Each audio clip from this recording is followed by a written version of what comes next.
Cement অভিজ্ঞতার আলোর অনুষ্ঠানে আপনাদের সবাইকে স্বাগত জানাচ্ছি প্রথম আলোর পক্ষ থেকে। প্রথম আলোর এই বিশেষ আয়োজনে আমরা প্রাজ্ঞজনদের কথা শুনি। আজকে আমাদের সঙ্গে আছেন ডক্টর মোহাম্মদ কায়কোবাদ। তিনি বাংলাদেশ প্রকৌশল বিশ্ববিদ্যালয়ের কম্পিউটার কৌশল বিভাগের প্রধান ছিলেন, এখন ব্র্যাক বিশ্ববিদ্যালয়ের ডিস্টিংগুইশড প্রফেসর। স্যার, আপনাকে স্বাগত জানাই। অনেক ধন্যবাদ। আমরা এই অনুষ্ঠানে একদম শৈশব থেকে জীবনের কাহিনী শুনি। আমরা আপনার ক্ষেত্রেও তাই করব। আপনার জন্ম হয়েছিল 1954 সালের 1 মে, হলো মানিকগঞ্জের গ্রামে। একটু বলবেন স্যার? মানিকগঞ্জের জাবরা গ্রামে আমার জন্ম হয়েছে। জাবরা গ্রামটি হলো মানিকগঞ্জ থেকে আরিচা যাওয়ার পথে একটা অত্যন্ত বড় সেতু পার হতে হয়। তার নাম হলো তরা সেতু।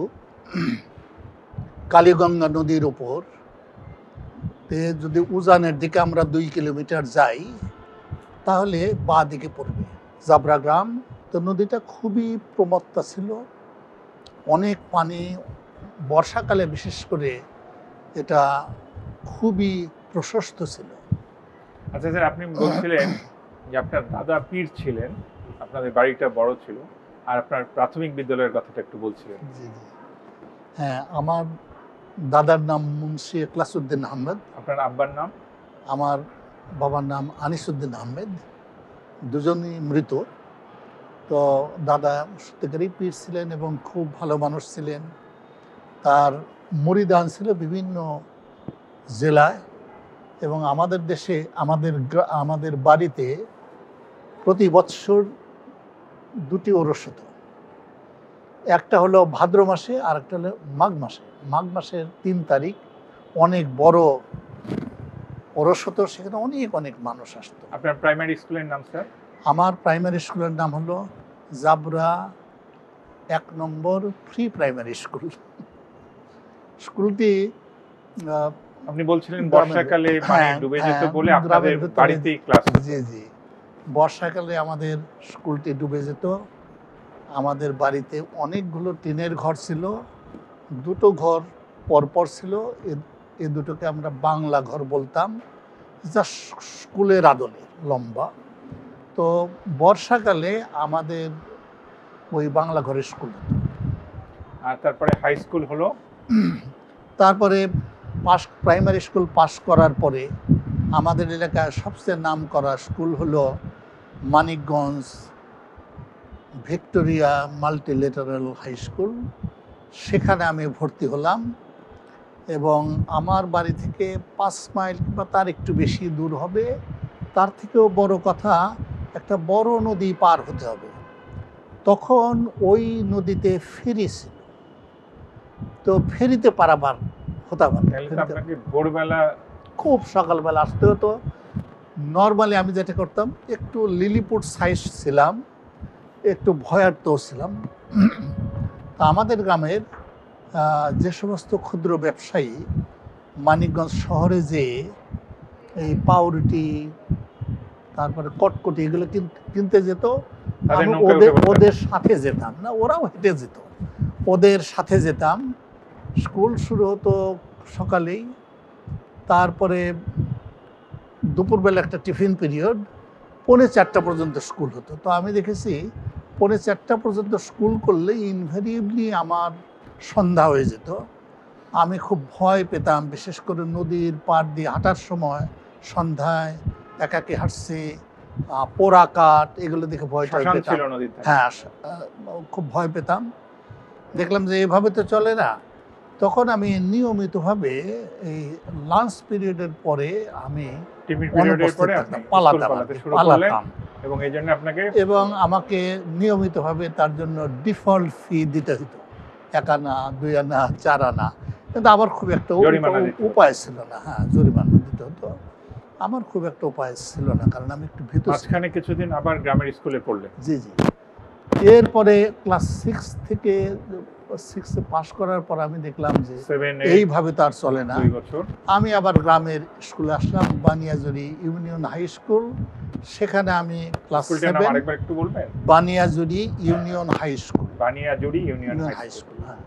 তো এই স্কুলে ভর্তি হলাম, 2 বছর থাকলাম। আমার খুবই বাসনা ছিল ওখানে যাতে আমি পড়তে পারি। কিন্তু ওখানে দুর্ভাগ্যজনকভাবে আহ, সায়েন্স ছিল। বিজ্ঞান বিভাগ ছিল না। স্যাররা আমাকে আশ্বস্ত করছিলেন ওনারা পরিশেষে বিজ্ঞান বিভাগ পাবেন। এই জন্য আমি নবম শ্রেণীতে বেশ কিছুদিন ওই স্কুলে রইলাম। তারপরে আর যেহেতু পারা যাবে না, আমি আবার আমার পুরনো স্কুলে ফেরত আসলাম। এখন স্কুলটা খুব ভালো, তো ফেরত আসা আমার পক্ষে সম্ভব হলো, কারণ জুনিয়র স্কলারশিপ পেয়েছিলাম, আমি ওখানে চান্স পেয়ে গেলাম। তারপর আপনি মাধ্যমিক পরীক্ষা এসএসসি এসএসসি এটা পাশ করলেন কত সালে? এটা 1970 সালে। 1970 সালে আপনি একাদশ স্থান অধিকার করলেন একাদশ সম্মিলিত স্থান মেধা তালিকায়। একাদশ স্থান দখল করেছিলাম এবং খুবই খুবই খুশি ছিলাম ব্যাপারটা নিয়ে। তা আমার মানিকগঞ্জ হাই স্কুলে খুবই ভালো ভালো বন্ধু ছিল। তার মধ্যে একজনের নাম হলো ডক্টর আব্দুল মালিক। উনি এখন ইউনিভার্সিটি অফ সাউথ ফ্লোরিডার কেমিস্ট্রির প্রফেসর। উনি আপনার সিনিয়র না সহপাঠী? না, একসাথে আমরা পড়তাম। উনি অ্যাবসলিউটলি অসাধারণ ছিলেন। উনি কত স্ট্যান্ড করেছিলেন? না, উনি স্ট্যান্ড করতে পারেন নাই, কিন্তু উনি আমার থেকে ভালো ছিলেন আসলে। আমি যখন অষ্টম শ্রেণীতে বৃত্তি পরীক্ষা দিতে আসি মানিকগঞ্জ ভিক্টোরিয়া মাল্টিলিটারাল হাই স্কুলে, তো বৃত্তি পরীক্ষা দেওয়ার সময় একজন স্যারকে বলতে হয় এ আমার ছাত্র। তো দুর্ভাগ্যজনকভাবে আমার ওই স্যার তখন আসেন নাই। তা আমার যে বন্ধু মালিক, সে স্যারদের বলে যে আমাদের স্কুলের ছাত্র ছিল, ওটা আমি পার হলাম। তো ওর বাসায় থেকে বৃত্তি পরীক্ষা দিয়েছিলাম আমি। আমাকে খুবই খুবই বলেছে যে না, গ্রামের স্কুলে পড়া যাবে না, কারণ ওখানে আমার প্রতিদ্বন্দ্বী নাই, আমি খুব ভালো করতে পারবো না, আমাকে এখানে আসতে হবে। ও অসাধারণ ছেলে। তা আমি এই স্কুলে ভর্তি হলাম। তারপর ওর সাথে খুবই সব কিছু ছিল শিক্ষণীয়। আমরা যে বায়োলজিতে বায়োলজিক্যাল নেমস, হ্যাঁ, বোটানিক্যাল নেমস, সব ওই নাম বলে ও গল্প করতো। এই গল্পটা বোঝার জন্য আমাদের ওর অর্থটা আমাদেরকে জানতে হতো। হিবিস্কাস রোজা সাইনেন্সিস দেখলাম একটা, কেমন এখন বোঝেন, এখন আমার ওটা জানতে হবে। তো এইভাবে আমরা যখন বিকেলে হাঁটতাম, আমরা প্রচুর পড়ালেখা নিয়ে কথাবার্তা বলতাম। এর ফলে এটা খুবই লাভজনক হয়েছে। আপনার আশপাশে বই নাই, কিন্তু আপনি গল্প ছলে অনেক কিছু শিখছেন। এবং আমরা একজন আরেকজনকে ঠকানোর চেষ্টা করছি, এমন একটা প্রশ্ন ধরবো যাতে না পারে, যেমন এগুলো সবই অত্যন্ত আকর্ষণীয় এবং আনন্দনীয়। তারপর স্যার ইন্টারমিডিয়েট পাস করলেন ওই দেবেন্দ্র কলেজ থেকে 70-এর ব্যাচ, কিন্তু আমাদের স্বাধীনতা যুদ্ধ মুক্তিযুদ্ধের কারণে আমাদের পরীক্ষাটা বিলম্বিত হয় এবং আমার ধারণা 73 জুন জুলাইতে আমাদের পরীক্ষার ফলাফল বের হয়। তবে ওইবার প্রচুর নকল হয়েছিল, তার থেকেও বেশি নকল হয়েছিল 71 সালে মুক্তিযুদ্ধের পর প্রথম যে এসএসসি পরীক্ষা হয়, সেটা একেবারেই না, অসম্ভব নকল হয়েছিল সেখানে। ওটা খুব দুঃখজনক ছিল, দুর্ভাগ্যজনক ছিল যে আমি তো এটা মেনে নিতে পারি নাই যে এইটা কিভাবে হয়। মানে মুক্তিযুদ্ধের মাধ্যমে আমরা স্বাধীন হলাম এবং আমাদের মূল্যবোধ, বিশেষ করে তরুণ প্রজন্মের যদি এইটা মূল্যবোধ হয়, তাহলে আমরা কোথায় দাঁড়িয়ে আছি। উচ্চ মাধ্যমিকে আর স্ট্যান্ড করা হলো না। না, উচ্চ মাধ্যমিক পরীক্ষার, হ্যাঁ, স্যাররা পরীক্ষার খাতা দেখবেন না, এই হারে নকল হয়েছে, এই পরীক্ষার খাতা দেখা যাবে না। কিন্তু শেষ মুহূর্তে ওনারা সিদ্ধান্ত নিলেন, পরীক্ষার খাতা দেখলেন।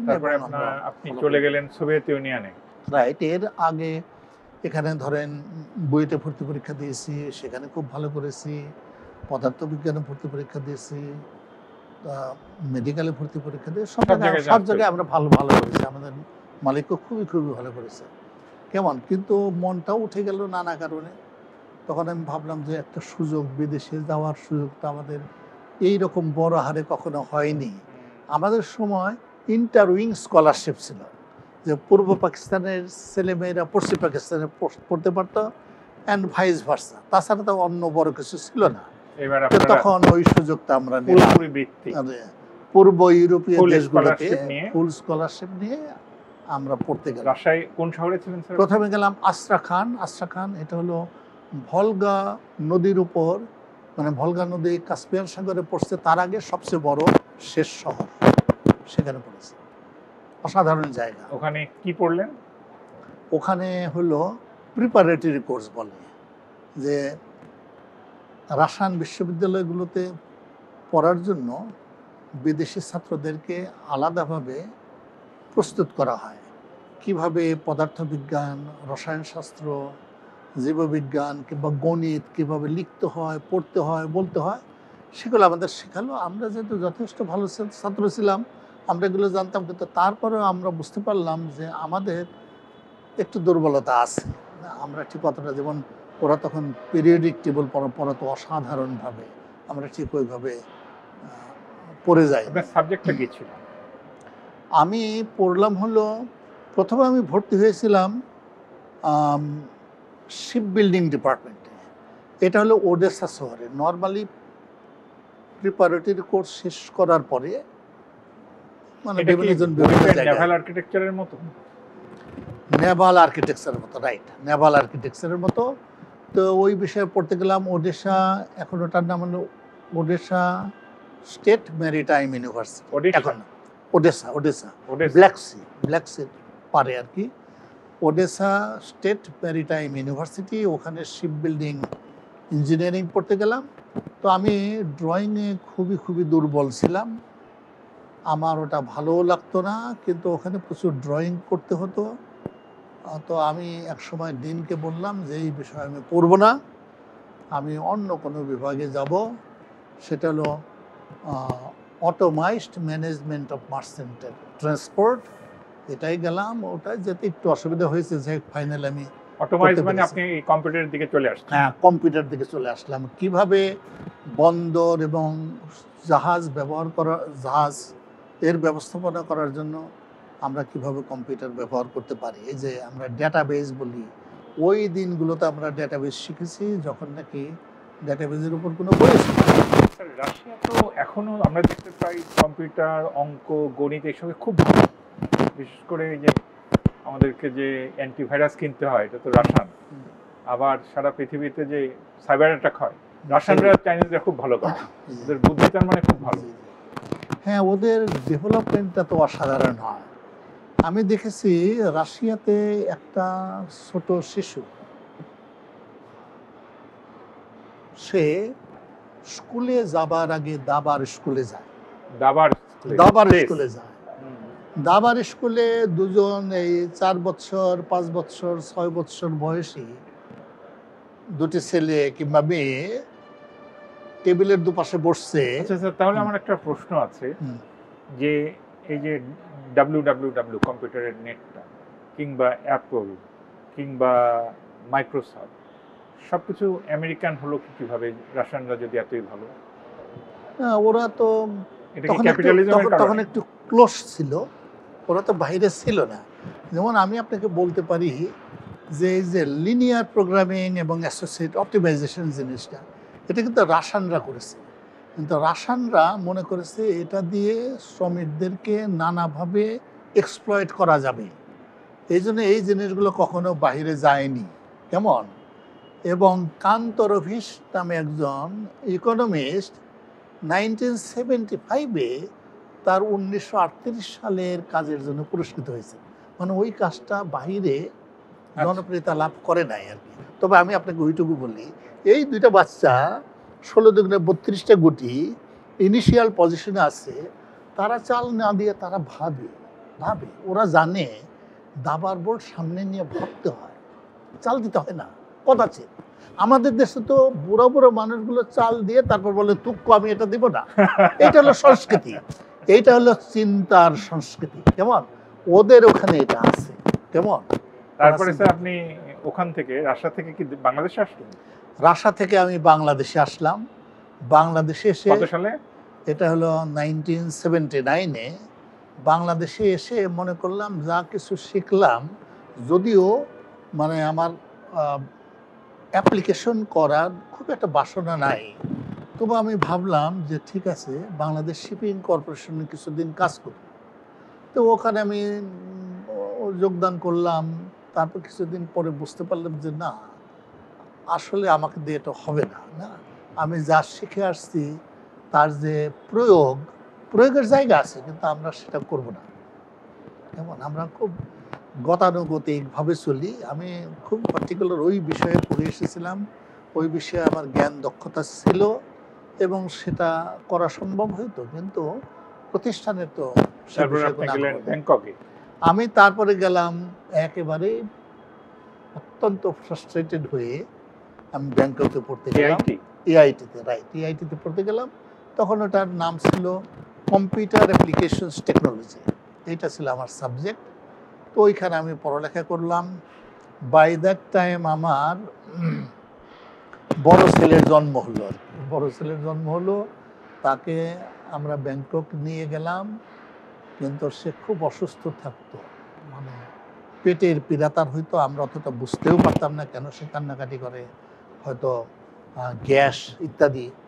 পরে জানলাম আমরা যে তাকে পানি খাওয়াই, টাকা দিয়ে কিনে পানি খাওয়াই, তার মধ্যে শৈবাল, এটা আমরা খেয়াল করিনি। তারপরে আমার ছেলে আবার দেশে ফিরে আসতে বাধ্য হলো।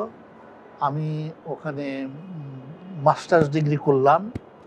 ওখানে তখন আমাদের একজন স্যার ছিলেন, বাংলাদেশ প্রকৌশল বিশ্ববিদ্যালয়ের থেকেই পাস আর কি, শরীফ স্যার। উনি খুব নাম করা মানুষ ছিলেন এবং ওখানে উনি ভাইস প্রেসিডেন্ট ছিলেন, খুবই খুবই খুবই ভালো। তো আমি তারপরে ওখান থেকে অস্ট্রেলিয়াতে চলে গেলাম। একটা ছোট বিশ্ববিদ্যালয়, নাম হলো Flinders university of south Australia. আমি জানি না আপনি কি অ্যাডিলেডে গিয়েছিলেন কিনা, আপনি তো আপনি মেলবোর্নে গেছিলেন আমার মনে আছে। ওই দিকে গেছেন না? হ্যাঁ, অ্যাডিলেড খুবই সুন্দর শহর, অসম্ভব সুন্দর শহর, ছোট শহর। আমার এক স্যার বলেছিলেন এই শহরে তুমি তোমার বাচ্চাটাকে ঠিকমতো পালন করতে পারবে। তা আমরা তখন ওখানে আপনি পিএইচডি করলেন? পিএইচডি করলাম। আপনার পিএইচডি পেপার কি ছিল? পিএইচডি ছিল হলো থিওরি অফ কম্পিউটেশনাল কমপ্লেক্সিটির ওপর। এটা খুব মজার থিওরি। এটা বলে একটা প্রবলেমের সলিউশন কিংবা অ্যালগরিদম ডিজাইন করার আগেই আপনি বলতে পারেন এর জন্য রিজনেবল একটা অ্যালগরিদম আছে কিনা, উইদাউট ডিভাইসিং ইট, আপনি বলতে পারেন। খুবই ভালো একটা বিষয়। তো ওটার উপর আমি পিএইচডি করি। অস্ট্রেলিয়া থেকে পিএইচডি করে আসার পর আমি অ্যাটমিক এনার্জি রিসার্চ এস্টাবলিশমেন্টে যোগদান করলাম, ইনস্টিটিউট অফ কম্পিউটার সায়েন্স। এটা হলো সাভারে, খুব সুন্দর জায়গা। ক্যাম্পাসটা ভালোই করেছিল, কিন্তু ঠিক ওইভাবে উন্নতি হয় নাই, কারণ এটা জ্ঞান নির্ভর কোনো স্থানেই আমাদের অগ্রগতি নাই, কারণ আমাদের জ্ঞান পিপাসা নাই, জ্ঞানের প্রতি আগ্রহ নাই, জ্ঞান যে প্রয়োজন সেটা নাই। শিক্ষাই জাতির মেরুদণ্ড, এই কথাটা বলি আমরা খালাস। শিক্ষা নিয়ে আমাদের আর কিছু করার অবশিষ্ট রইল না। তারপর সেখান থেকে বুয়েটে গেলেন কতদিন পর? আমি যখন অ্যাটমিক এনার্জি রিসার্চ এস্টাবলিশমেন্টে যোগদান করি তার পরপরই আমি বুয়েটে part time post graduate course এবং আন্ডার গ্রাজুয়েট কোর্স পড়ানো শুরু করি। এটা কত সালে হবে? এটা হবে 87। এবং ছাত্র অত্যন্ত মেধাবী, এটা আমার জন্য খুবই উৎসাহের বিষয় ছিল। আমার ছোটবেলায় আমি যদি জানতাম যে একজন ছাত্র স্ট্যান্ড করেছে 10-12 কিলোমিটার পায়ে হেঁটে, আমি তাকে দেখে আসতাম, প্রচুর আগ্রহ ছিল, ভালো ছাত্রদের প্রতি দারুণ আগ্রহ ছিল। এখন আমি দেখি আমার বিভাগে সব ভালো ছাত্র, সব স্ট্যান্ড করা, সামনে পিছনে ডানে বাঁয়ে,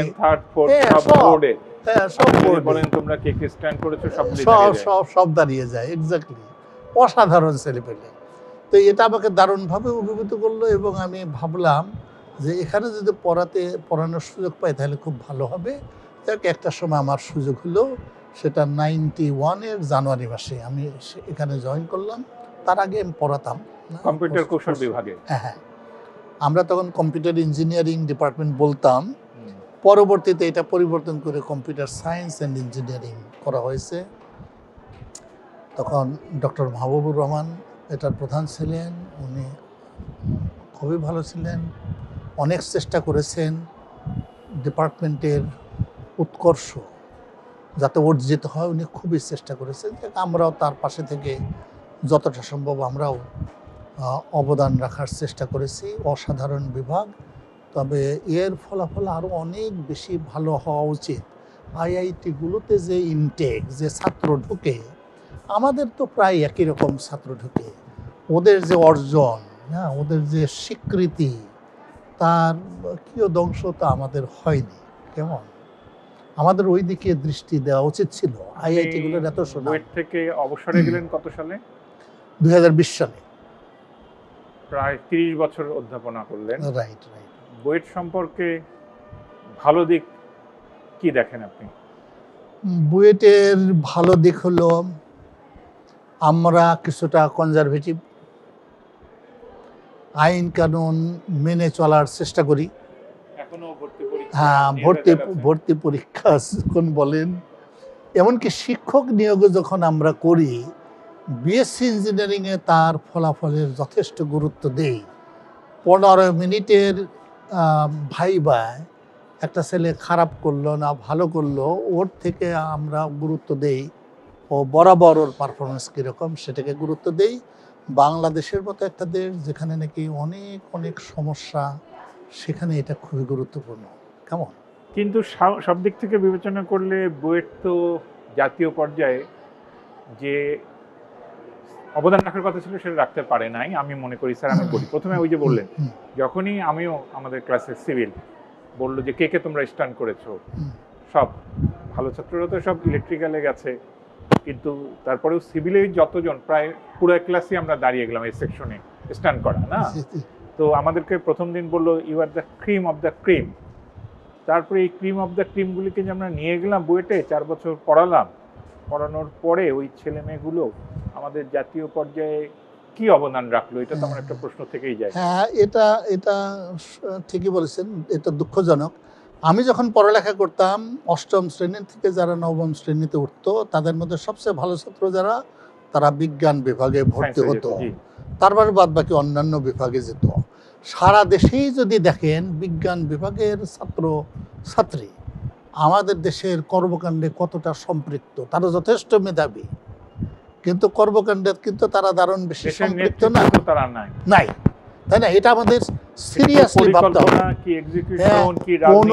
কোনো সন্দেহ নাই। আমরা যদি বলতে চাই আমাদের বিজ্ঞান বিভাগের ছাত্রদের মধ্যে দেশের প্রতি ভালোবাসা তত বেশি গজায় না, সেটা আমাদের ছাত্রদের দোষ না।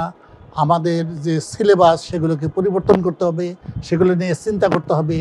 দেশের সবচেয়ে মেধাবী ছাত্র যারা, তারা যদি দেশের কর্মকাণ্ডে, দেশের সমস্যা সমাধানে অবদান রাখতে না পারে, তাহলে এটা দেশের জন্য চরম দুর্ভাগ্য।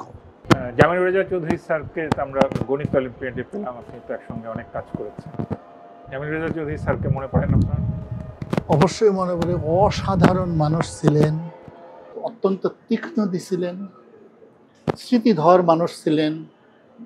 আমার মনে পড়ে একবার মধ্যরাতে আমার স্ত্রীর বুকে ব্যথা, তিনি আমাকে বললেন, আমি ভয় পেয়ে গেলাম, কারণ উনি অত্যন্ত স্বাস্থ্য সচেতন মানুষ। তা আমি তখন পরিবাগে থাকতাম, বারডেমে নিয়ে গেলাম। তো সৌভাগ্যজনকভাবে ওখানে যে কর্তব্যরত চিকিৎসক, উনি আমাকে চিনতেন। উনি বললেন যে সম্ভবত ভাজা পোড়া খাওয়ার জন্য হয়েছে, এবং জানা গেল উনি ভাজা পোড়া খেয়েছেন। আমি বললাম তাও একটু হাসপাতালে থাকুক, আমি কোরিয়াতে যাব কিছুদিনের জন্য। হাসপাতালে উনি রইলেন। সকালবেলা জামিল স্যারের সাথে দেখা, আমি বললাম এরকম। উনি সাথে সাথে ডিজি সাহেবকে ফোন করলেন, ফোন করে বললেন দেখভালটা যাতে খুব ভালো করে করা হয়, এবং আমাকে পরে বললেন এই ডিজি এর আগে কোথায় ছিলেন, তার আগে কোথায় ছিলেন, তার আগে কোথায় ছিলেন, আর গত ডিজি এখন কোথায় আছে। অবাক করা কাণ্ডে এত তথ্য ওনার মাথায় কিভাবে ধরে, এবং যথাসময়ে উনি সেটা বলতে পারেন। উনি আমার এই ধানমন্ডির দিকে হাঁটতেন, আমার স্ত্রীর সঙ্গে দেখা হতো বা আমার বোনের সঙ্গে দেখা হতো। দেখা হলে প্রথমে জিজ্ঞেস করবেন আনিস কেমন আছে, এরপরে আমার 4 ভাই বোনের প্রত্যেকের সম্পর্কে আলাদা আলাদা করে জিজ্ঞেস করবেন। এটা তো অদ্ভুত, অসাধারণ আর কি। এবং ওনার 2 জন পরিচিত মানুষ, আত্মীয়তার বন্ধনে কত অল্প পথে 2 জন আত্মীয়তার বন্ধনে আবদ্ধ, উনি সাথে সাথে বলতে পারেন। স্যার, এরকম মেধাবী তীক্ষ্ণধী মানুষ আমাদের যারা আছে তাদেরকে নিয়ে তো আপনি বলেন এবং লেখেন, যেমন জামিল রেজা চৌধুরী স্যারকে নিয়েও তো আপনার বই আপনি লিখেছেন। আমার লেখা আছে, স্যারের সম্পর্কে লেখা আছে। আমি চেষ্টা করেছি যে আমি যেটা বললাম যে উন্নত বিশ্বের বিজ্ঞানীদের সম্পর্কে যখন লিখি, আমাদের ছাত্রছাত্রীরা হয়তো দারুণভাবে উদ্বুদ্ধ হইতে পারে না। ওর নাম তো নিউটনের মতো না, ওর নাম তো আইনস্টাইনের মতো না, মনেই করতে পারে যে আমাদের দিয়ে এগুলো হবে না। এই জন্য আমি আমার বইতে একটা বই আছে, মেধাবী মানুষের গল্প, ওইটা পরবর্তী মেধাবী ও বিনয়ী মানুষের গল্প লিখেছে। তো ওখানে কিন্তু আমাদের দেশের যারা মেধাবী, আমি যাদেরকে চিনি তাদের সম্পর্কে আমি লিখেছি উদ্বুদ্ধ করার জন্য ছেলে মেয়েদের। স্যার, আমরা কথা বলছিলাম যে এই যে এফআর খান সম্পর্কে। উনি তো আমাদের এই প্রতিষ্ঠান ইঞ্জিনিয়ারিং কলেজ থেকেই পড়াশোনা করলেন, গ্র্যাজুয়েট হলেন। তারপর পৃথিবীর সেরা একজন ইঞ্জিনিয়ার, তাকে বলা হয় আইনস্টাইন অফ স্ট্রাকচারাল ইঞ্জিনিয়ারিং, না? জি, সিএস টাওয়ার করেছেন, টিউবলার Right. পদ্ধতিতে এটা আবিষ্কার করলেন, পরিবর্তন করে জনপ্রিয় করে আজকে হাই রাইজ গুলো হচ্ছে। তো আমাদের প্রতিষ্ঠানে তো এফআর খানের কোনো স্বীকৃতি নেই। এটা আসলে দুঃখজনক। এত বড় মাপের একজন স্নাতক আমরা তৈরি করেছি, সারা বিশ্বে তার যে পরিমাণ সুনাম। আপনার শিকাগো শহরে এফআর খান ড্রাইভওয়ে, ডক্টর এফআর খান ড্রাইভওয়ে, এটা মহাত্মা গান্ধী ড্রাইভওয়ে একই রকম, অত্যন্ত দামি দামি মানুষের নামের সাথে তার নাম সেখানে আছে। এবং এত বড় কাজ উনি করেছেন। এবং আহসানুল্লাহ ইঞ্জিনিয়ারিং কলেজের স্নাতক হিসাবে আমরা তো সবসময় বলবই আমাদের বুয়েটের গ্র্যাজুয়েট নিয়ে আমরা অত্যন্ত গর্ববোধ করব। এবং বাংলাদেশ প্রকৌশল বিশ্ববিদ্যালয় অবশ্যই তার স্মৃতিকে ধারণ করে রাখার জন্য অনেক বড় কিছু আমাদের করা উচিত। We cannot disown the best sons of the soil. আমাদের বর্তমান ছাত্ররা যাতে জানে আমাদের মাটিতে ফরিদপুরে এই ছাত্রটার জন্ম হয়েছিল এবং সে ডক্টর এফআর খান হয়েছে, আমরাও এরকম একটা কিছু হতে পারবো। কেমন, এইটা একটু অভাব। আমার তো মনে হয় যে বাংলাদেশে ডক্টর এফআর খানের নামে একটা ইউনিভার্সিটি হওয়া উচিত, না, ইঞ্জিনিয়ারিং ইউনিভার্সিটি হওয়া উচিত। তাহলে সারা বিশ্বের মানুষ জানবে এই লোকটা আসলে বাংলাদেশের। এখন তো মানুষ নিশ্চিত না, তারা মনে করতে পারে তারা ইরানের মানুষ, অথবা পাকিস্তানের মানুষ, অথবা ভারতের মানুষ। বাংলাদেশের কথা কেউ চিন্তাই করবে না, কারণ আমাদের ওই পরিমাণ অর্জন তো নাই, তাই না? এটা তো সত্য কথা। কিন্তু বাংলাদেশের মানুষ তো একসময় যথেষ্ট। কবিগুরু রবীন্দ্রনাথ ঠাকুরের হাত দিয়ে এশিয়ায় প্রথম নোবেল পুরস্কার আসছে, এটা চারটিখানি কথা না, তাই না? এগুলো তো আমাদের রীতিমতো সেলিব্রেট করা উচিত, প্রতিনিয়ত আমাদের বলা উচিত। জগদীশচন্দ্র বসু সম্পর্কে বলা উচিত যে আমাদের মুন্সিগঞ্জের সন্তান, উনি প্রথম রেডিও আবিষ্কার করেছিলেন। 3 জন আবিষ্কর্তার নাম বলে ওনার নামটা অবশ্যই বলতে হবে। আমরা কি সারাদিনে একবার বলি? আমরা যদি এটা বলতাম, এমন হইতে পারতো মোবাইল ফোন আমরা আবিষ্কার করতে পারতাম, আমরা তো জানি না। স্যার, বাংলাদেশের মানুষ যারা বিদেশে জ্ঞানে বিজ্ঞানে ভালো করছেন তাদের সম্পর্কে খুবই উচ্ছ্বসিত থাকেন। যেমন আতাউল করিম স্যারকে আমাদের সঙ্গে তো আপনিই পরিচয় করিয়ে দিয়েছেন। হ্যাঁ, উনি অসাধারণ মানুষ, প্রকৃতপক্ষে উনি অসাধারণ মানুষ। আমাদের এই অসাধারণ মানুষগুলোকে যদি স্যার দেশে নিয়ে আসতে পরিচিতিটা সবার জন্য দেন। হ্যাঁ, আতাউল করিম ভাই, আমি ওই 1998 সালে প্রোগ্রামিং প্রতিযোগিতার নামে প্রথম আমেরিকা ভ্রমণ করি। আমার ভ্রমণের মধ্যে ছিল ডেইটন শহর। ডেইটন শহরে প্রফেসর আওয়ালকে আমি চিনতাম। তো উনি আমাকে রাত 11টার সময় বললেন যে চলেন একজনের সাথে দেখা করবো। কোথায় যাব? বলে তার অফিসে যাব, বিশ্ববিদ্যালয়। আমি বলি, রাত 11টা, 11:30 অফিসে? হ্যাঁ, উনি অবশ্যই আছেন, অফিসে আছেন অবশ্যই। আমি ওনার অফিসে গেলাম। এটা তো বস্টন না, এটা হলো তখন ডেইটন শহর। ডেইটন শহরে, এটা হলো ওহাইও স্টেট, ওহাইও স্টেটে। তো আমি দেখি একজন মানুষ নিমগ্ন, অ্যাবসলিউটলি নিমগ্ন, কি করছে। তারপরে ধীরে ধীরে ওনার দৃষ্টি আকর্ষণ করার চেষ্টা করলাম। উনি একটু পরিচয়টা শুনলেন এবং বিভিন্ন কাজও করলেন এবং আমাদের সাথে কথা বললেন। তারপরে এক সময় বললেন যে আজ একটু তাড়াতাড়ি বাসায় ফিরতে হবে, কেন হাওয়াইতে তার সকালবেলা ফ্লাইট। উনি ওই ইউনিভার্সিটির কি ভাইস প্রেসিডেন্ট ছিলেন? উনি তখন ওই বিশ্ববিদ্যালয়ের ছিলেন হলো ডিন ছিলেন, তারপরে ওই ফান্ডিং যে প্রকল্প সেটার প্রধান ছিলেন। অপটিক্যাল কম্পিউটিংয়ের যে উনি ডাইরেক্টর ছিলেন, এটা হলো শুরু, অপটিক্যাল কম্পিউটিংয়ের শুরু। উনি কিন্তু একজন পুরোধা। তারপরে উনি ওল্ড ডোমিনিয়ন ইউনিভার্সিটিতে গিয়েছিলেন, ওখানে ভাইস প্রেসিডেন্ট ফর রিসার্চ, এবং প্রচুর ফান্ড উনি জোগাড় করেছিলেন। উনি city university of city college of new York দিন ইঞ্জিনিয়ারিং ছিলেন, ওখানে আমার যাওয়ার সুযোগ হয়েছিল। আমি বললাম, আতাউল করিম ভাই, আপনি কখন অফিসে আসেন? উনি বললেন যে 6টার আগেই চলে আসেন। স্যার, এম জাহিদ হাসানের সঙ্গে আপনার পরিচয় আছে? জাহিদ হাসানের পরিচয় অসাধারণ ছিল, অ্যাবসলিউটলি অসাধারণ ছিল। হ্যাঁ, প্রিন্সটনে আছে। হ্যাঁ হ্যাঁ, রাইট রাইট।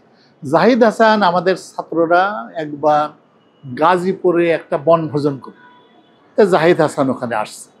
আমি দেখি সবাই জাহিদ হাসানের দিকে দৃষ্টি। আমি বুঝলাম ও নিশ্চয়ই অত্যন্ত মেধাবী ছাত্র। ও তখন আমেরিকাতে পড়ালেখা করে, সম্ভবত টেক্সাসে, ইউটি অস্টিনে পড়ালেখা করে। তারপর ওর সাথে আলাপ টালাপ করলাম একটু। আমার অনেক আগের কথা, সেটা হলো 1991-92 মতো হবে আর কি। আমি বললাম, তুমি জীবনে কি হতে চাও? সে বললো, আলবার্ট আইনস্টাইন যে ইউনিভার্সিটিতে পড়িয়েছে ওখানে সে অধ্যাপক হতে চায়। আমার কাছে অসাধারণ লাগলো। সেটা করতে পারলাম। হ্যাঁ হ্যাঁ, হ্যাঁ হ্যাঁ, আবার হারমিয়ন কণা যেটা একটা ছোট মানুষ, 19 বছর বয়স, না 19 বছর বয়স, সে কিভাবে এইরকম একটা দৃঢ় প্রতিজ্ঞ মানুষ। স্যার, আপনি অস্ট্রেলিয়ার একটা গল্প বলতে চেয়েছিলেন। হ্যাঁ, সেটা বলি। আমাদের ফিল্ডে, বিশেষ করে ডিসক্রিট ম্যাথমেটিক্স ওরিয়েন্টেড গ্রাফ থিওরিতে, পল আর্ডোস একটা অসাধারণ নাম। উনি হলো হাঙ্গেরির মানুষ, সারা জীবন কোনো চাকরি করেন না। উনি প্রতি বছর 70টা বিশ্ববিদ্যালয় ভ্রমণ করতেন, ভিজিট করতেন। ওনার নামে পল আর্ডোস ট্রাভেলিং ফান্ড আছে, সেই ফান্ডে উনি ভিজিট করতেন। উনি এইরকম একবার ভিজিট করতে আসলেন অ্যাডিলেইড শহরে। অ্যাডিলেইড ইউনিভার্সিটিতে ওনার ছোটোবেলার বান্ধবী ওখানে চাকরি করতো, সেই সুবাদে উনি কিন্তু মানে বিয়ে শাদী করেন নাই, জীবনে কোনো চাকরিও করেন নাই। তো উনি আসবেন, আমাদের ক্যাম্পাসে আসবেন। তো বিশ্ববিদ্যালয় থেকে প্রফেসর ইগোর ক্লুভানিউক এবং আমাকে ঠিক করা হলো, আমরা দুইজন ওনাকে রিসিভ করব। প্রফেসর ক্লুভানিউক খুব নাম করা মানুষ, ওনার একটা বই অ্যাটমিক এনার্জি কমিশন লাইব্রেরিতে আছে। তো আমরা দুজন দাঁড়িয়ে আছি। আমাদের ইউনিভার্সিটি আবার পাহাড়ের গা বেয়ে তৈরি হয়েছে, না একটা বিল্ডিংয়ের 6 তলার থেকে নামলে ওখানে দেখা যায় ঘাস, নতুন আর একটা বিল্ডিং শুরু। এইভাবে আমাদের গাড়ি পার্কিং এরকম 7 লেভেলে। তা আমরা গাড়ি পার্কিংয়ের ওখানে যে অপেক্ষা করলাম, উনি গাড়ি থেকে নামলেন, ছোটোখাটো মানুষ, পুরো চশমা পরিহিত।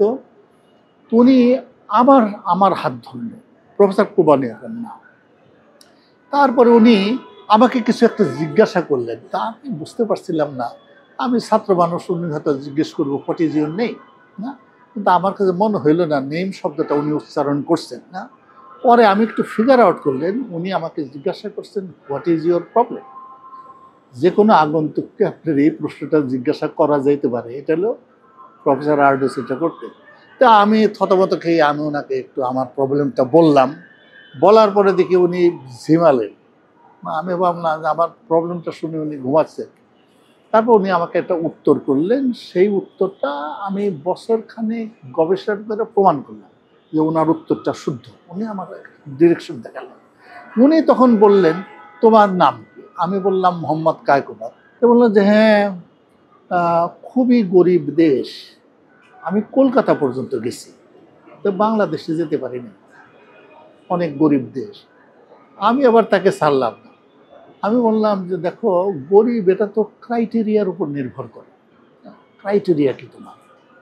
ওনার ভাবে মনে হলো যে ক্রাইটেরিয়ার নিউমেরেটর এবং ডেনোমিনেটর উল্টায় দিলেও বাংলাদেশ খারাপ, এরকম একটা অবস্থা। আমি বললাম দেখো, আমাদের per square kilometre revenue is much higher than that in Australia. উনি এবার তো ধরা খেয়ে গেলেন। আমাদের তখন প্রতি বর্গ কিলোমিটার 650 জন মানুষ, অস্ট্রেলিয়াতে হলো 3 জন।